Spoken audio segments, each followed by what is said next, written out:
வணக்கம் மக்களே. நம்ம எந்த ஒரு தொழில் தொடங்கினாலும் விஜயதசமியா பார்த்து தொழில் தொடங்குப்பான்னு சொல்லுவாங்க. அதே மாதிரி நம்மளுடைய குழந்தைகளை பள்ளிக்கு போய் நம்ம சேர்க்கணும் அப்படின்னாலும் விஜயதசமியா பார்த்து போய் அட்மிஷன் போடுப்பா அப்படின்னு சொல்லுவாங்க. ஏன் விஜயதசமி இவ்வளவு ஸ்பெஷலா இருக்கு பாத்திரலாமா?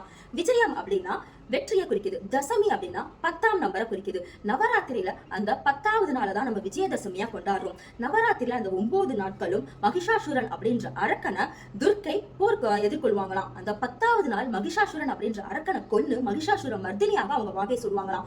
அதனாலதான் அந்த 10வது நாள் எந்த ஒரு தொழில் தொடங்கினாலும் சரி, நம்ம எந்த ஒரு செயல் தொடங்கினாலும் அது வெற்றியில தான் போய் முடியும் அப்படின்னு சொல்லிட்டு முன்னோர்கள் நம்புறாங்க. அதே மாதிரி நவராத்திரியை 3 நாட்களா பிரிச்சு அம்மனை வழிபடுவாங்களாம். ஃபர்ஸ்ட் 3 நாட்கள் துர்க்கையாகவும், அடுத்த 3 நாட்கள் லட்சுமியாகவும், அடுத்த 3 நாட்கள் சரஸ்வதியாகவும் வழிபடுவாங்களாம். சோ அந்த நாட்கள்ல போய் அட்மிஷன் நம்ம சேர்க்கை அப்படின்ற ஸ்கூல்ல ஜாயின் பண்ணோம்னா படிப்பு நல்லா வரும் அப்படின்னு சொல்லிட்டு முன்னோர்களுடைய கருத்து. அதே மாதிரி விஜயதசமி அன்னைக்கு எந்த ஒரு செயல் தொடங்கினாலும் அது வெற்றியில தான் போய் முடியும். சோ நீங்களும் உங்களுடைய பயணத்தை விஜயதசமி அதுமா பார்த்து ஸ்டார்ட் பண்ணுங்க. கன்ஃபார்மா வெற்றி தான்.